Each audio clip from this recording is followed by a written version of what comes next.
Yo, yo, yo, it's your boy Timbo, back again with a new album review, and today we're doing the long anticipated Scorpion album from Drake. Well, long anticipated is a little much. It's not long been anticipated, but it is anticipated because, of course, it's a Drake album, so everybody's gonna wanna at least listen to it. Of course, 2016 and 2017 were amazing years for Drake. But 2018, it started off pretty good, and now the last month, it's been kind of meh for him. Most people even say it's been kind of terrible because of the whole Pusha T Drake beef, which he of course lost. But he said he was gonna drop an album, so he's still gonna do that, of course, and hoping to, of course, regain his love and respect from the hip hop community, I guess. Um, of course, because he drops an album, everybody starts figuring, is this one gonna be a classic? Because everybody always says that Drake doesn't have a classic yet, even though I think a lot of people would say that Take Care is for a lot of people a classic. But in the wide scheme, in the mainstream, the global perspective of hip hop, Drake doesn't have a classic album yet. A lot of people would even say that most of his albums haven't been that amazing, actually. People would say that probably his mixtapes have been better. Like if you're reading this, it's too late, and So Far Gone, and all his early stuff. Um, but new album, new chances. So let's get into it. He starts it off kind of more with the intro called Survival. The beat isn't really that impressive if you ask me, but Drake does say some dope stuff. The only thing that really sticks out to me is where he says, my Mount Rushmore is me with four different expressions. That's kind of, I thought that was kind of funny. But except for that, he doesn't really say that much interesting stuff. I've had real beef with Philly dudes who were trying to break me down and this and that and the third. So he does kind of talk some tough stuff, even though I would say that he might have to stay away from that even a little bit because he just got his ass kicked. And I mean, I don't know if he had beef with Meek Mill. I don't know. I mean, I guess he's a real Philly nigga, but I mean, have a whole bunch of other dudes been testing? I mean, I guess there were a couple of dudes waiting for his show like a year and a half ago. I mean, year and a half. Yeah, I think so. I mean, who cares? This song isn't that amazing, but he himself says in the end, this is just an intro. I guess this song is acceptable. Next song is called Nonstop. It kind of feels like a freestyle. The beat is pretty hard if you ask me. Drake's flow is more on point than it was on the Survival song. No, the beat is just a big fat bass subwoofer. The hook is kind of boring. He has a bunch of he has a line like, I'm light skinned but I'm still a dark nigga. I mean, I guess you don't really. We should kind of expect this with like Drake. He always has like a bunch of those rhymes where you're just like, eh. I mean, I get it, but it's kind of corny. He said money for revenge is hardly an expense. I thought that was kind of dope, but I mean, all that tough stuff doesn't really sound as dope now, of course. Drake mostly just talks shit on this track, and it's not. This is actually one of the better tracks. Next song is called Elevate. This song just kind of feels like a way too long interlude, if you ask me. The way he talks, it sounds like it should be sort of like a celebration type of track, but it's kind of like the beat isn't that celebration-y, and he sounds kind of depressed. He says like kind of stuff. He says some stuff like, "I want to thank God for working harder than Satan," and this year I'm gonna be tweaking, but this song doesn't really do anything for me. Next song is probably maybe even the best song on the album, called Emotionless. Very, very dope sample. Bunch of gospel music, what we want to hear from Drake, or a whole bunch of other artists or whatever. But Drake also does this very well. This song is pretty fucking dope. He also talks about how much he loved like the beginning of the fame, and he has talked about stuff like that before. I kind of like it when he talks about that. He talks about how he didn't hide the world from his kid, but he wanted to hide the kid from the world or whatever. That I can understand. So, I'm not really blaming him for that as long as he's taking care of him. And it's not any of my issues, of course. It has nothing to do with me. He has one corny line about like, I got so many followers, but who gonna follow me? Like, it's the same with the fucking dark nigga line. It's like, come on, man, you're the biggest artist on the planet. You can do better than that. Ends it off pretty dope though, pretty amazing fade out if you ask me. Dope transition. Then comes God's Plan. We all know this song. If you ask me, this song didn't age that well if you ask me, but it's still a hard song. So of course, you had to put this one on there. Then I'm Upset comes on, kind of a throwaway track if you ask me. I never really liked this song. That's this line where people started to think that it was about XXX, but I would be shocked because they were uh, alleging that he was talking about XXX's death, but I'm pretty sure this song came out before that. Next song is called 8 out of 10.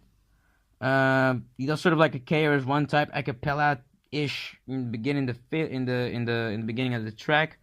Sounds pretty dope. The beat kicks in, sounds pretty dope as well. He says like, I kiss my mom on the forehead and then I kiss your ass goodbye. Sounds pretty dope. Some chick through the entire song is saying true, true, and that sounds pretty dope as well. This song isn't bad. Then Mob Ties comes on. You hear like a piano and a bunch of kick snares. Talks about OVO 40.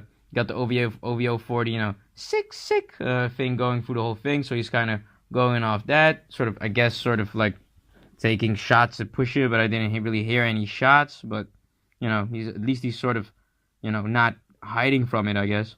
Hiding from the fact that, Pusha was talking about his friend being sick and all that.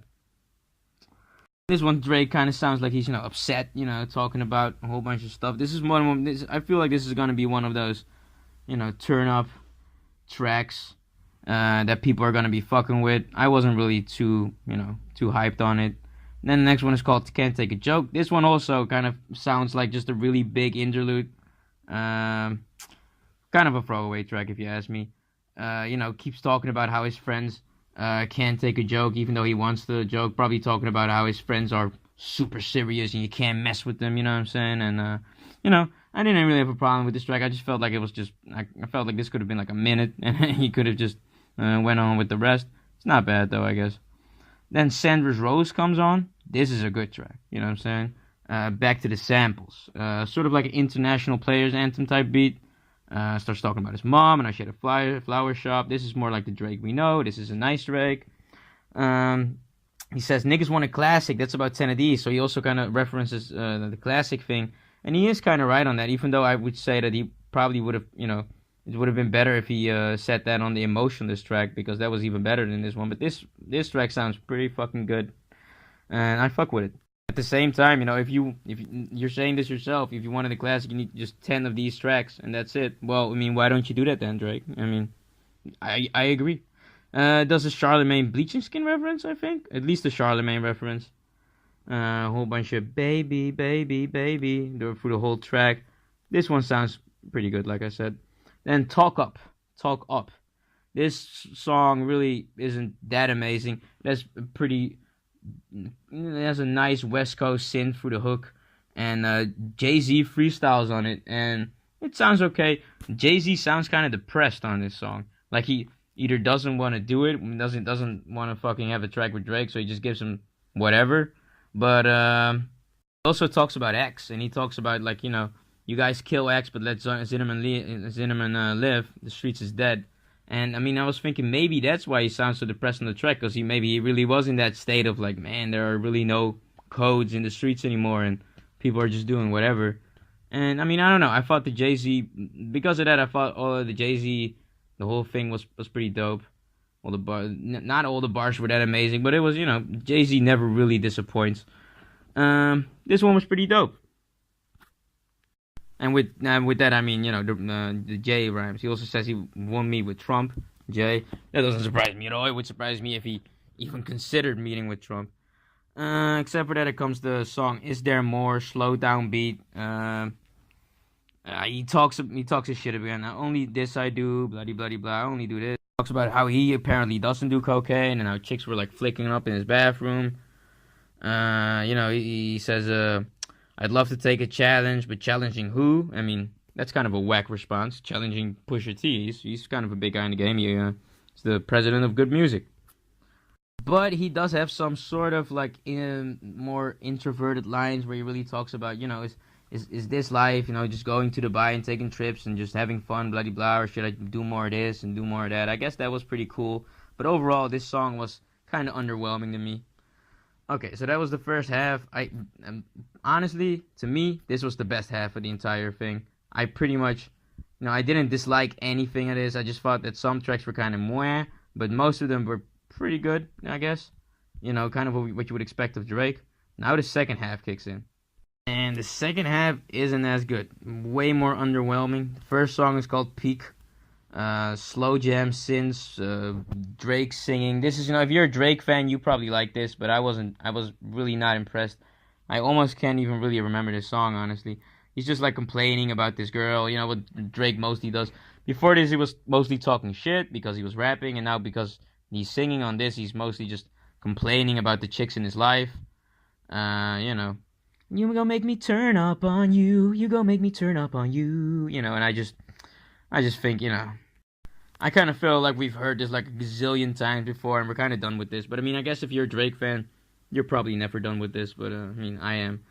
Has some like some sort of like 80s piano type synths like randomly screaming through the track. But I kind of like that actually. I felt like that sort of worked. I kind of felt like that made the track at least a little more interesting because Drake is so monotone throughout the entire track, and the track itself really isn't. The beat is also kind of monotone. The whole thing isn't really that interesting.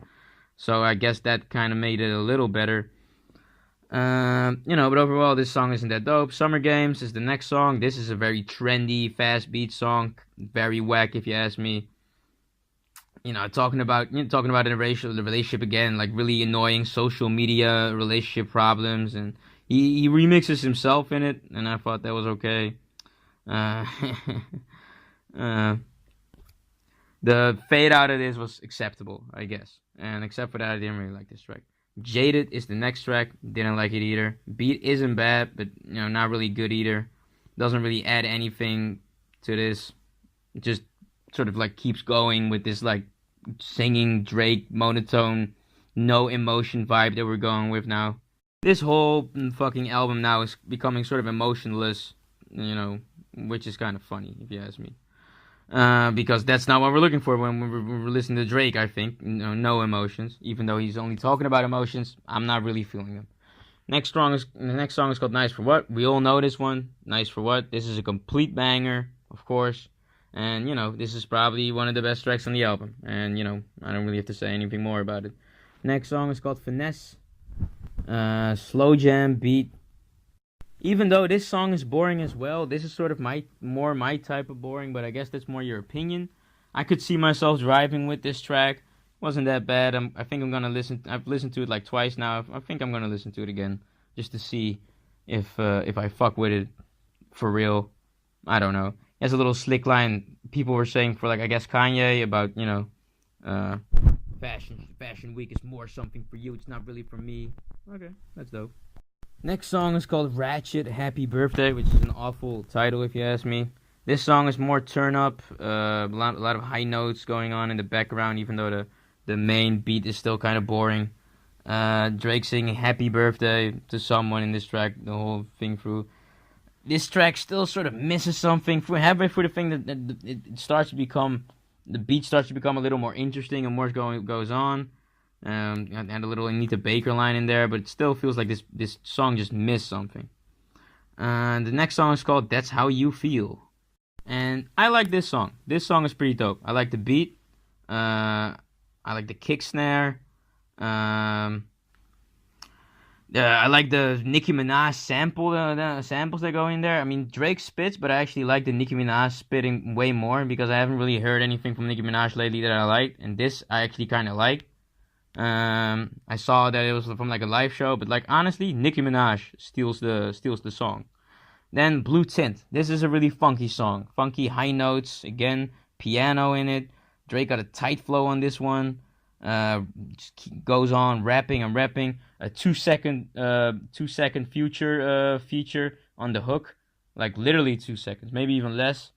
Drake is really braggadocious. This is a braggadocious song. This is like I'm back on my bullshit type song.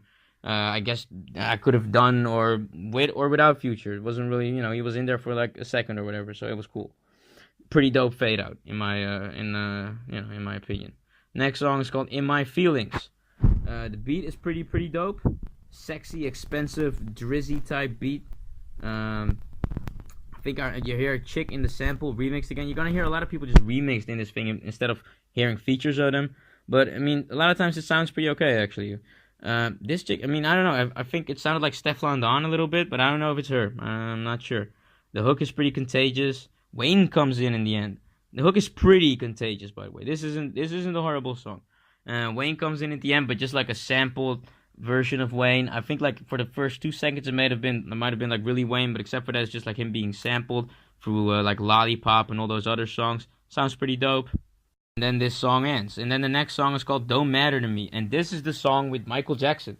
And I wasn't even paying attention when the Michael Jackson thing was gonna come in, so I didn't know. And I was listening to this, and I was like, this song's kind of whatever. I didn't really pay attention to it. Then like I thought that I heard The Weeknd come in. I thought that I heard The Weeknd come in, and I was like, oh, this is actually kind of making it a little better. And then of course I was thinking, oh wait, The Weeknd is supposed to be on here. Michael Jackson is supposed to be on here. And then I started thinking to myself, the person in the game right now who sounds his voice, whose voice sounds the most like Michael Jackson, is The Weeknd. Because in this song, he kind of sounds like The Weeknd Michael Jackson. Or I mean, yeah, that's what he sounds like. And except for the voice, I feel like The Weeknd is nothing like Michael Jackson. But if you think about it, the high pitched voices kind of are a little similar. And of course, I was kind of thrown up. I thought maybe that it was The Weeknd because it's a Drake album, and they fuck with each other. The Weeknd was almost signed to Drake, but it was Michael Jackson. I feel like this was the wrong song to put Michael Jackson in there, because I feel like when you put Michael Jackson in a song, you got to go with like the best song. Like, sort of maybe the next song. The next song is called After Dark. There's a lot of like high pitched guitar vocals in there. Kind of a dark sound, even a little bit. Latina-ish, Latin sort of music. It sounds pretty sexy and it sounds pretty dope. And Drake actually comes really decent on here. And after that, T.I. Dolla $ign comes pretty decent on here. And he even has his own. He's one of the only people on there that has his own verse, and it sounds pretty good. This is probably maybe the best song when it comes to just like fucking having a fucking good time in the club. This is probably maybe like the most turn up song of the album. Just like another song where T.I. Dolla $ign is in the. It's a vibe type song, like just like one of those like fucking chill ass songs that you can just sort of like fucking relax to. Just a dope song, and the fucking hook is pretty fucking contagious. Someone just saying after dark, and it sounds fucking good. Next song is called Final Fantasy, and it's not bad. It has like a harp playing for the entire thing. Normal background beat, kick snare, and it's just Drake talking to like his girl again. And this song, I think doesn't have a hook. It just, when you think there's gonna be a hook, it's just a transition to like another type song. Not that we don't know that type of Drake. Drake does that from time to time. People talking about Drake's baby, and then it skips, and it goes on to the next song. And this beat is just like a sped up sample / loop. Drake spitting about like his baby, about he has some lines about his baby through the album, but this one he's really going in on it, and I think he wanted to just close it, talking about his baby. And I kind of like hearing about it. I like this song. Because I like hearing Drake talk about his baby, because I was wondering, like, I hope you're sort of taking care of him, you know what I mean? And it seems like he is, and I'm fine with that. I'm not gonna get too much into it, but it seems like he is. Seems like the baby is a boy. The song in itself, I feel like, isn't that special. I feel like he could have maybe closed it off with a more special song, or made this beat a little more special or whatever. But it ends with like a sad piano, very very melodramatic, slow fade out, and that's the end of the song. And what do I think about the entire album?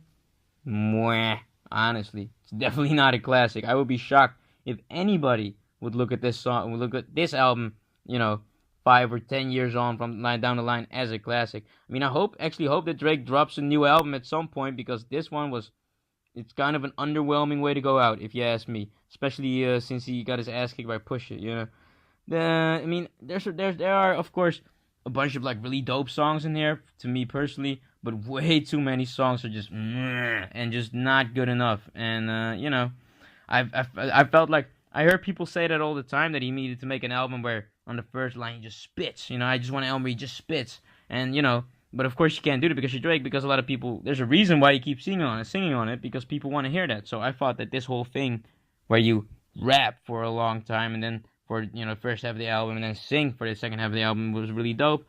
But Drake just seems so uninspired on the second part of the album where he's singing. It just seems also mwah, mwah, mwah. And I guess if you're a Drake fan, you're gonna love it. But I mean, I guess if you're a Drake fan, you're gonna love everything he does. So I wasn't really, the first half is way better to me.